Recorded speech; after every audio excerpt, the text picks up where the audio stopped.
Na década de 1950, a Fundação Rockefeller e a FAO moldaram políticas alimentares globais. Elas financiaram cursos de nutrição e campanhas que colocaram os grãos como base da dieta, dizendo ser alimentação para o mundo. E o motivo é que o grão é barato de produzir, é fácil de estocar e gera dependência de suplementação. Ou seja, é lucro para o sistema farmacêutico. Isso está nos próprios relatórios da Rockefeller Foundation e não é invenção de influenciador. Se tem alguém que falou da Matrix antes do filme feito em 1999, chamado Matrix, foi o filósofo Nietzsche, quando ele questionou o que eram os valores morais, quem tinha os criado, o que era certo ou errado, e como era possível definirmos bem ou mal. A conclusão que ele chegou foi de que, basicamente, em termos simples, temos os que mandam e os que obedecem. E adivinha quem cria esses parâmetros morais? Pois é, os chefes, que sempre se dão bem, porque eles influenciam o comportamento mundano de forma que eles tenham algum benefício. E eles são tão bons nisso que viraram chefes, donos. Já quem não questiona, trabalha para eles em um projeto criado pelos outros, enriquece os outros. Mas claro que também ganha uma parte, uma recompensa grande o suficiente para que a pessoa se acomode ali onde ela está. Assim, não tentando criar um caminho próprio. É claro que ninguém precisa começar sendo um chefe. Na verdade, todo mundo tem um chefe, independente do patamar.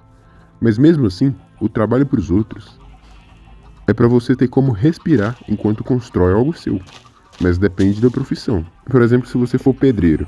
No Brasil, pelo menos, é uma profissão genérica e de alto nível, digamos assim. Porque aqui nós temos muitos e bons pedreiros. Então, enquanto você trabalha, talvez você não consiga estudar outra coisa. Ter um segundo emprego, enfim. Porque vai ser um trabalho que te exige muito. A concorrência é alta, você precisa ser bom nisso.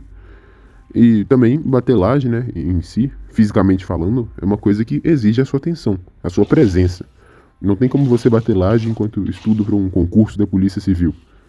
Mas no horário do almoço, talvez, nos seus intervalos, na hora que você chega em casa, é nessa hora que você tem a opção de descansar ou fazer a diferença na sua vida.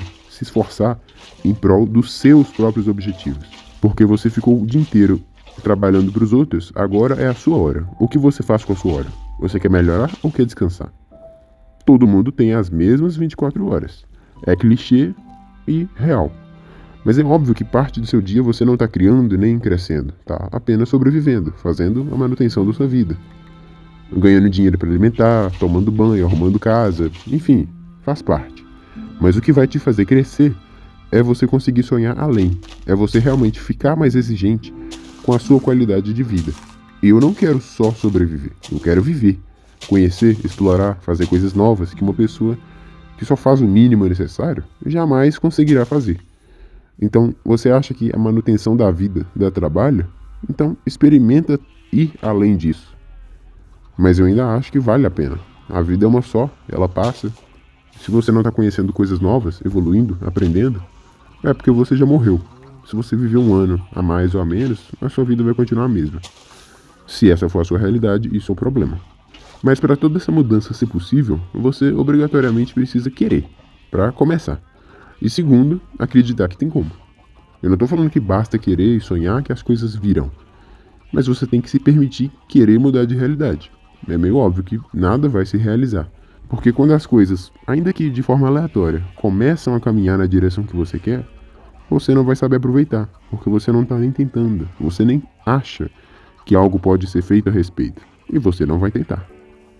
E entre viver como um iludido que deu errado em tudo, ou um desanimado que nunca sonhou, eu prefiro me permitir sonhar. Ninguém merece viver só pensando em correr da desgraça. Deve ser muito ruim.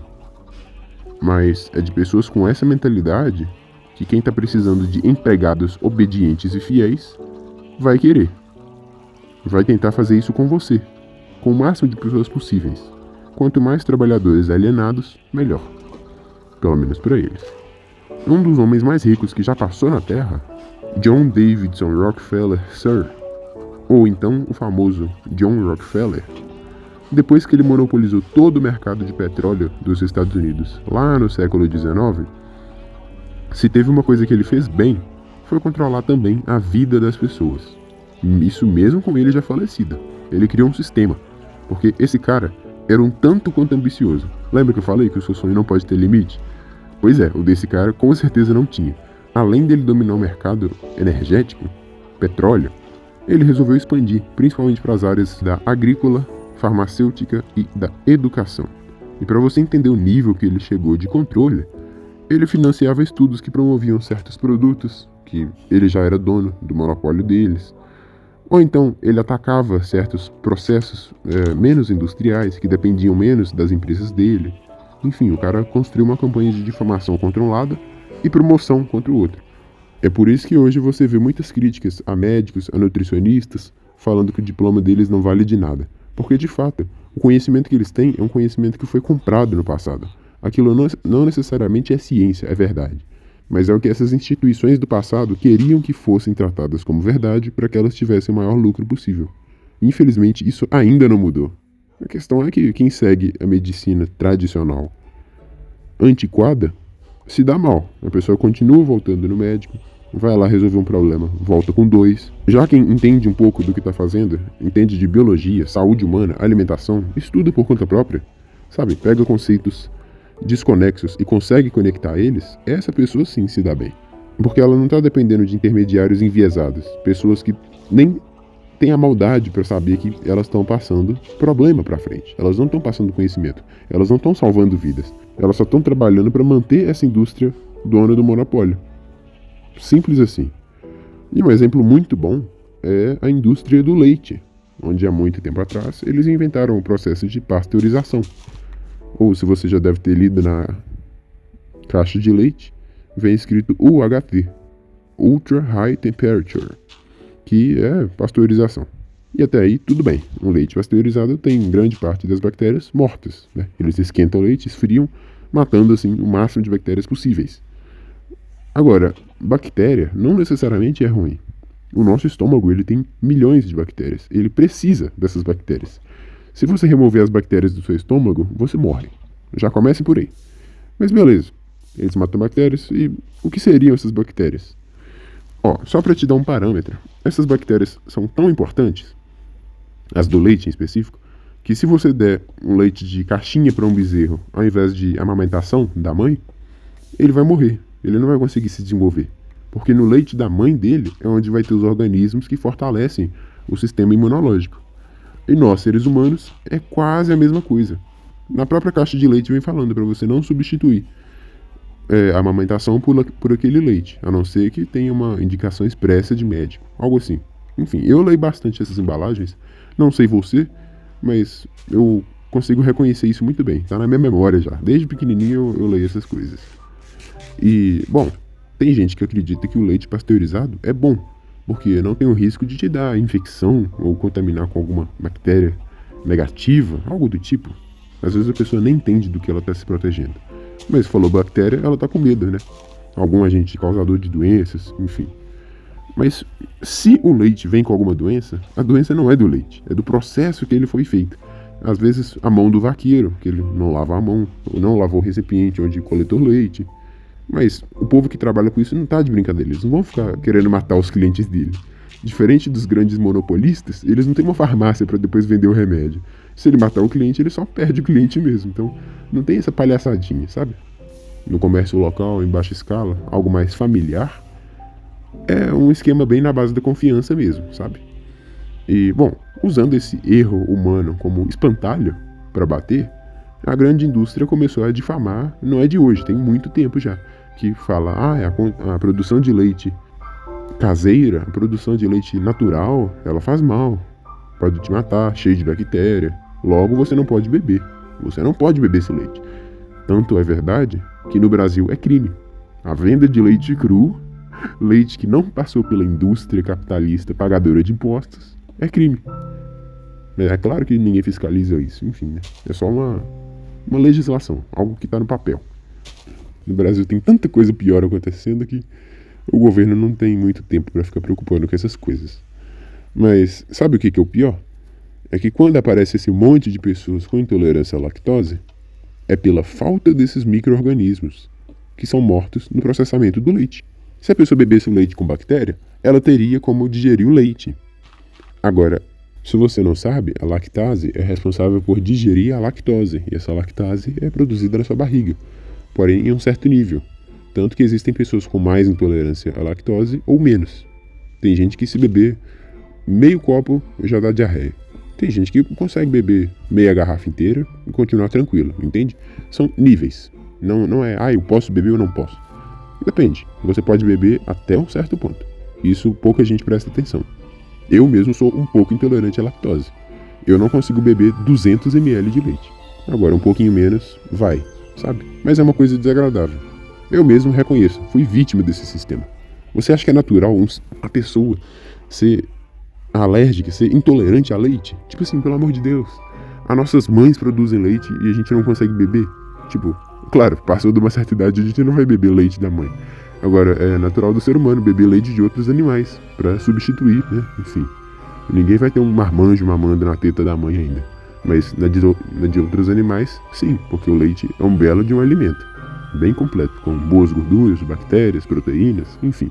Aí se você é intolerante e quer comer algum alimento que contenha leite, ou quer beber leite mesmo, você tem que tomar antes um remédio que combate a intolerância à lactose.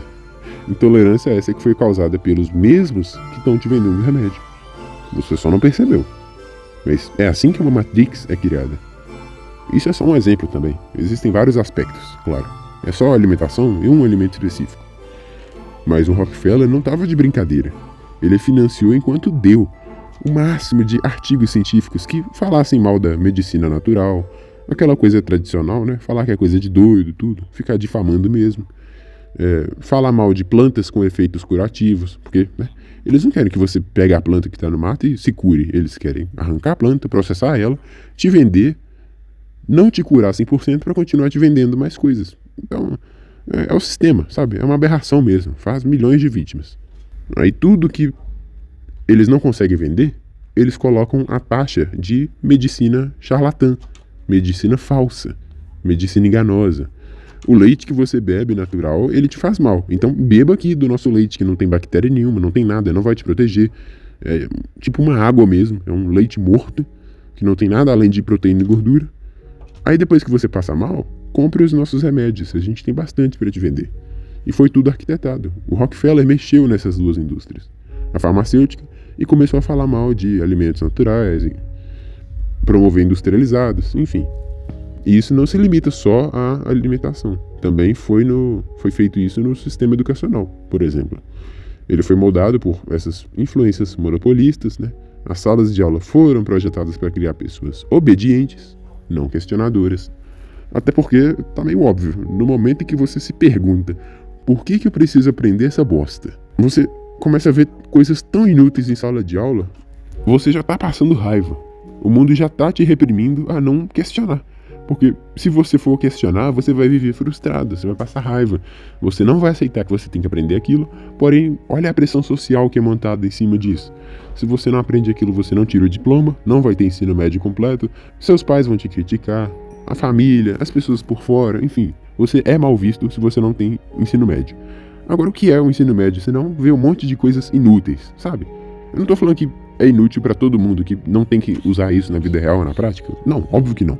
A matemática, física, química são matérias absolutamente necessárias para o nosso dia a dia.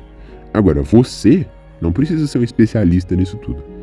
Ou não, pelo menos, antes de aprender coisas que realmente importam, que seria controle emocional, educação financeira, né? Eles não te ensinam que você saber se relacionar tem mais valor do que ser especialista em algo. Então, é realmente um sistema feito para esmagar quem não concorda com ele, sabe? Então, é uma luta. Você não gostar de toda essa matéria, você vê que não faz sentido, você perceber que existem coisas muito mais importantes rolando no mundo hoje, mas você está preso por um sistema montado lá no século XIX.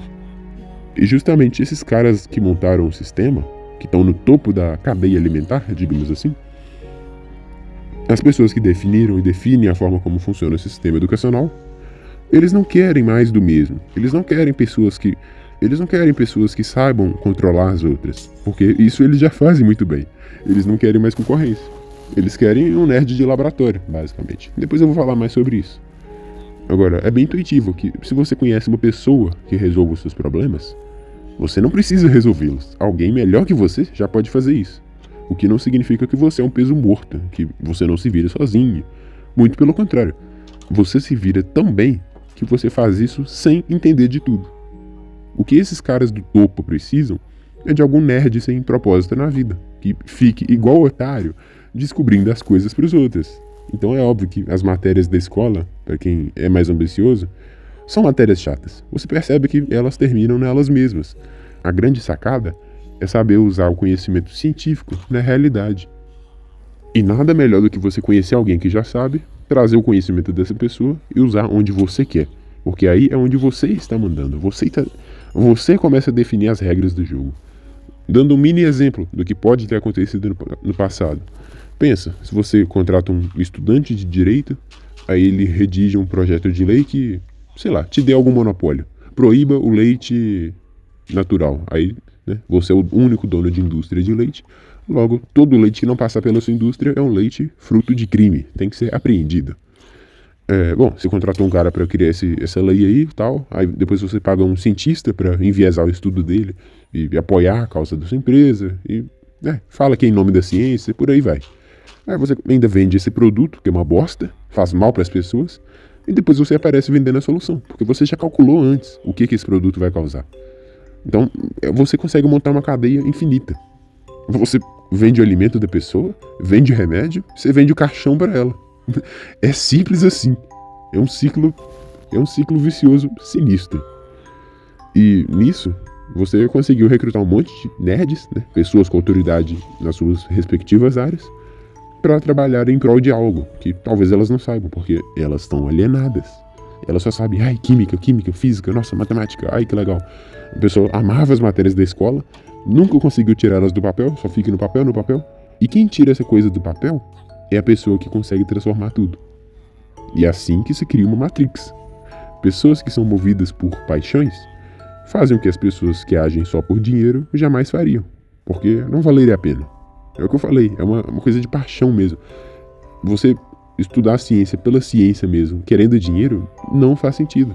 Você tem que amar o assunto para descobrir cada vez mais e chegar a um capitalista malvadão que, você descobriu isso? Nossa, parabéns. Toma aqui, R$200 pela sua descoberta, que eu vou usar. Pronto. Isso é uma manipulação. Nada demais. Eu só acho importante você ver onde você está se encaixando nessa engrenagem. Não tô querendo ensinar ninguém aqui a criar monopólio, nem nada. Dar ideia dessas coisas, enfim. É só para você se conscientizar do seu lugar mesmo.